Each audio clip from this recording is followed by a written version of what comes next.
মিছিল করেছি, সমাবেশ করেছি। তারই ধারাবাহিকতা গতকালকে আমরা পল্টন মোড় অবরোধ করেছিলাম। আজকে আমাদের একটি মিছিল ছিল।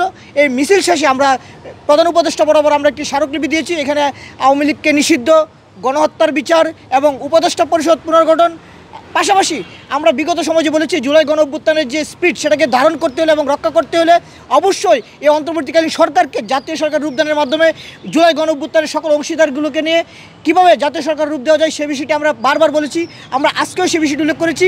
আমাদের পক্ষ থেকে গণ অধিকার পরিষদের পক্ষ থেকে আজকে আমরা 5 সদস্যের একটি প্রতিনিধি দল এসেছিলাম। আমাদের সাথে ছিল যুব অধিকার পরিষদের সভাপতি মনিরুল মামুন, গণ অধিকার পরিষদের উচ্চতর পরিষদের সদস্য আব্দুল জাহের, গণ অধিকার পরিষদের উচ্চতর পরিষদের সদস্য কৃষিবিদ শহীদুল ইসলাম ফাহিম, গণ অধিকার পরিষদের উচ্চতর পরিষদের সদস্য এবং দপ্তর সমন্বয়ক শাকিলুজ্জামান, এবং আমি গণ অধিকার পরিষদের উচ্চতর পরিষদের সদস্য এবং গণমাধ্যম সমন্বয়ক আবু হানিফ।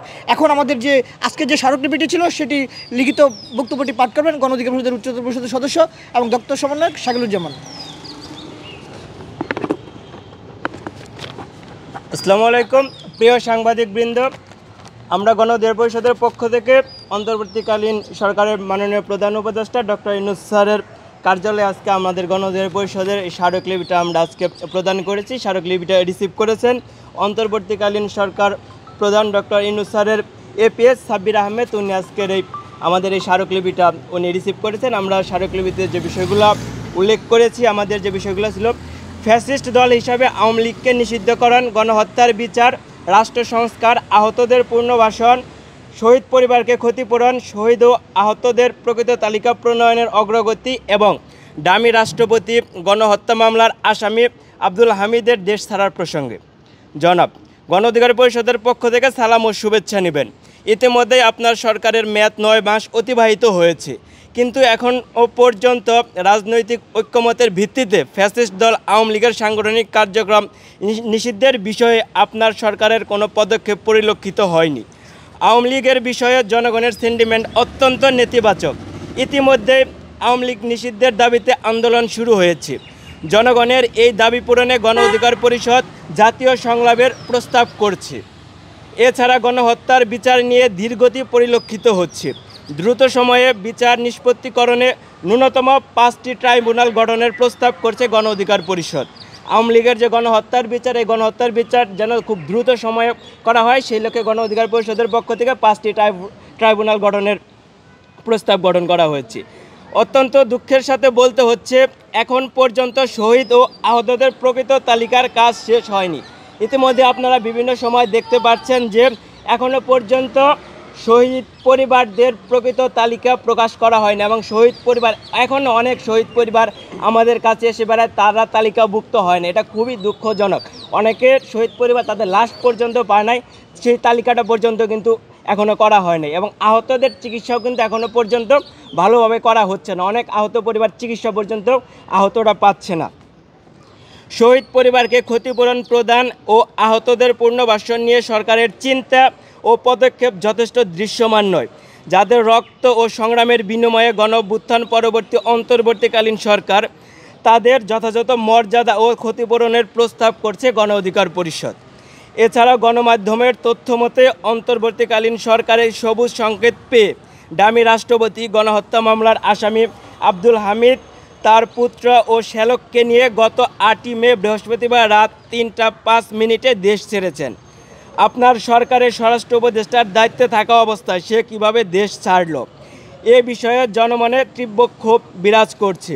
গণ অধিকার পরিষদ উক্ত ঘটনার সুষ্ঠু তদন্ত এবং দোষীদের বিচার ব্যবস্থার দাবি জানিয়েছে।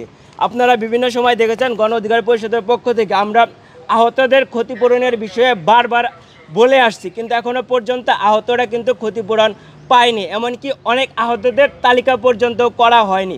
বিভিন্ন জায়গায় এখন আহত পরিবারটা খুব কষ্টে দুর্বিষহ অবস্থায় জীবনযাপন করছে। আমাদের গণ অধিকার পরিষদের অনেক সহযোগিতা এখনও পর্যন্ত তারা কিন্তু তাদের যে ক্ষতিপূরণ, তাদের যে সুচিকিৎসা সেটা পায় নাই। এমনকি অন্য রাজনৈতিক এবং সাধারণ অনেক জনগণে কিন্তু যারা আহত অবস্থায় দুর্বিষহ এবং কষ্টে জীবনযাপন করছে, তাদের সুচিকিৎসা এখনও কিন্তু পায় নাই। যে পরিবারের সদস্য যে আহত হয়ে আজ বাসায় পঙ্গুত্ব জীবনযাপন করছে, ওই লোকটা কিন্তু সেই পরিবারের একটা উপার্জনক্ষম ব্যক্তি ছিল, কিন্তু আজ চিকিৎসার অভাবে সেই পরিবারটা কিন্তু এখন সেই পরিবারের বোঝা হয়ে গেছে যে তার চিকিৎসার খরচটাও তার পরিবারকে বহন করতে হচ্ছে। তাই আমাদের যে দাবিগুলো, এই দাবিগুলো অনতিবিলম্বে সরকারের পক্ষ থেকে ভূমিকা পালন করা হোক। এমনকি এই অন্তর্বর্তী সরকারের কাছে আমাদের যে গুরুত্বপূর্ণ যে বিষয়টা, এই ফ্যাসিবাদী স্বৈরাচার আওয়ামী সরকারদের 9 মাস অতিবাহিত হওয়ার পরও এখনও কেন নিষিদ্ধ করা হচ্ছে না? 5ই আগস্ট ছাত্র শ্রমিক জনতা আমরা রক্ত দিয়ে কিন্তু আওয়ামী লীগ নিষিদ্ধ লিখে দিয়েছি, কিন্তু এখনও পর্যন্ত এটা কাগজে কলমে কেন বাস্তবায়ন করা হচ্ছে না?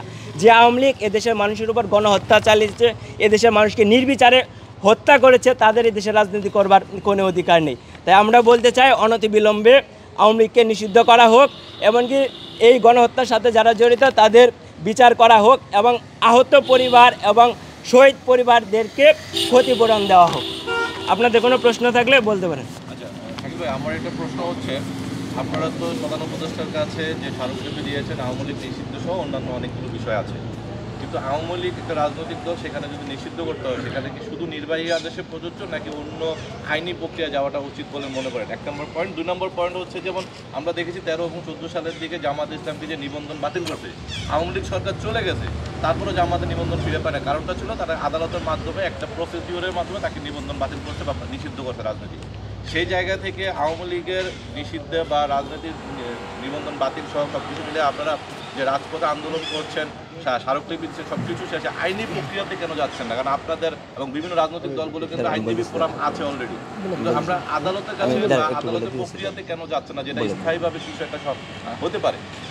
যারা এই দেশের মানুষকে নির্বিচারে গুলি করেছে, যারা এই দেশের মানুষের উপর গণহত্যা চালিয়েছে, তাদেরকে এখনও পর্যন্ত আপনারা যে রাজনৈতিক দল বলছেন, এই প্রশ্নটাই তো ভুল হচ্ছে। আওয়ামী লীগ তো একটা সন্ত্রাসী দল। এমনকি এই দেশে যারা এই দেশের মানুষের উপর নির্বিচারে গুলি চালায় এবং যে মানুষকে নির্বিচারে হত্যা চালায়, তারা তো কোনো রাজনৈতিক